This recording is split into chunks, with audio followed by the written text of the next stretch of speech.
ത്രിയേക ദൈവത്തിന് സ്തുതി. എല്ലാവർക്കും ഹെർമിറ്റ്സ് ടോക്സിലേക്ക് സ്വാഗതം. ഇന്ന് പെന്തിക്കോസ്തിക്ക് ശേഷം വരുന്ന 5-ാമത്തെ ഞായറാഴ്ച. ഇന്നത്തെ വിശുദ്ധ ഏവൻഗേലിയോൻ ഭാഗം വിശുദ്ധ ലൂക്കോസ് എഴുതിയ സുവിശേഷം 9-ാം അധ്യായം 10 മുതൽ 17 വരെയുള്ളതായ തിരുവചന ഭാഗങ്ങളാണ്.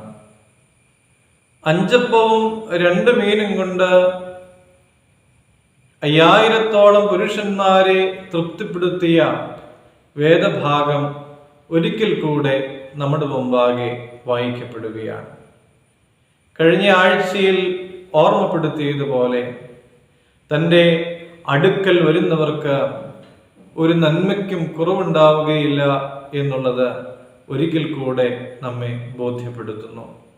5 അപ്പവും 2 മീനുമാണ് തങ്ങളുടെ പക്കലുള്ളത് എന്ന് ശിഷ്യന്മാർ കർത്താവിനോട് പറഞ്ഞപ്പോൾ കർത്താവ് അവരോട് നിങ്ങൾ ചില ക്രമീകരണങ്ങൾ ചെയ്യുവീൻ എന്ന് ആവശ്യപ്പെടുകയാണ്. കർത്താവ് അവരോട് പറഞ്ഞു, നിങ്ങൾ അവരെ 50 വീതം പന്തിയായി ഇരുത്തുവിൻ എന്ന്. ശിഷ്യന്മാർ അപ്രകാരം ചെയ്തു. നമ്മുടെ കർത്താവ് യേശു തമ്പുരാൻ ആ 5 അപ്പവും 2 മീനും എടുത്ത് സ്വർഗത്തിലേക്ക് നോക്കിയിട്ട് അതിനെ അനുഗ്രഹിച്ച് വാഴ്ത്തി നുറുക്കി തൻ്റെ ശിഷ്യന്മാരുടെ പക്കൽ ഏൽപ്പിച്ചു. ശിഷ്യന്മാർ അത് പന്തിയായി ഇരിക്കുന്ന ജനക്കൂട്ടത്തിന് വിളമ്പിക്കൊടുത്തു. അവരെല്ലാവരും തിന്ന് തൃപ്തരായി.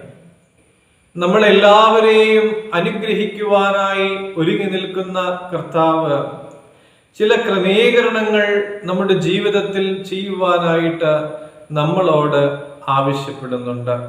ആ ക്രമീകരണങ്ങൾ നടത്തിയാൽ മാത്രമേ നീ കർത്താവിൻ്റെ മുമ്പാകെ സമർപ്പിച്ചിട്ടുള്ളതായ കാര്യങ്ങൾ തമ്പുരാൻ തൻ്റെ കൈകളിൽ എടുക്കുകയുള്ളൂ. നമ്മൾ പല ആവശ്യങ്ങൾക്കായി അപേക്ഷകൾ സമർപ്പിച്ചിട്ടുള്ളവരാണ്. ഈ അപേക്ഷകൾ സമർപ്പിക്കുമ്പോൾ ചിലപ്പോഴെങ്കിലും അതിനോടൊപ്പം സപ്പോർട്ടിംഗ് ഡോക്യുമെന്റ്സായി ചില കാര്യങ്ങൾ ആവശ്യപ്പെടാറുണ്ട്. ആ സപ്പോർട്ടിംഗ് ഡോക്യുമെന്റ്സ് ഉണ്ടെങ്കിൽ മാത്രമാണ് ആ അപേക്ഷ മുന്നോട്ട് നീങ്ങുകയുള്ളൂ എന്ന് നമുക്കെല്ലാവർക്കും അറിയാം.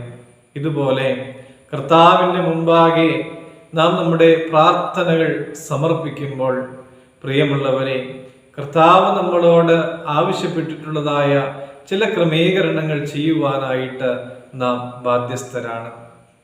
നാം അങ്ങനെ ഈ ക്രമീകരണങ്ങളൊക്കെയും ചെയ്ത് മുന്നോട്ട് പോകുന്നവരാണോ?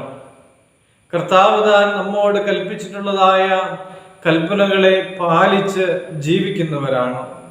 കർത്താവിൻ്റെ മനോഭാവം ജീവിതത്തിൽ പകർത്തിയിട്ടുള്ളവരാണോ? കർത്താവിൻ്റെ മുമ്പാകെ ചരിക്കുന്നവരാണോ? കർത്താവ് നമ്മളോട് കൽപ്പിച്ചിട്ടുള്ളതായ ഈ ക്രമീകരണങ്ങളൊക്കെയും നാം പാലിച്ചിട്ടുണ്ട് എങ്കിൽ പ്രിയമുള്ളവരെ, നമ്മളുടെ അപേക്ഷകളും പ്രാർത്ഥനകളും ഒക്കെ തമ്പുരാൻ തൻ്റെ കരങ്ങളിൽ വഹിക്കും. കർത്താവ് അതിനെ വാഴ്ത്തി നുറുക്കി വർദ്ധിപ്പിച്ച് നമുക്ക് നിറപടിയായി നൽകുകയും ചെയ്യും. നാം എക്കാലവും നിറഞ്ഞ് തൃപ്തിയുള്ളവരായി ജീവിക്കുവാൻ തക്കവണ്ണം കർത്താവിൻ്റെ കൽപ്പനകളെ പാലിച്ച് കർത്താവിനെ പിൻപറ്റുവാനായിട്ട് നമുക്കെല്ലാവർക്കും സാധിക്കട്ടെ. ദൈവം അനുഗ്രഹിക്കട്ടെ.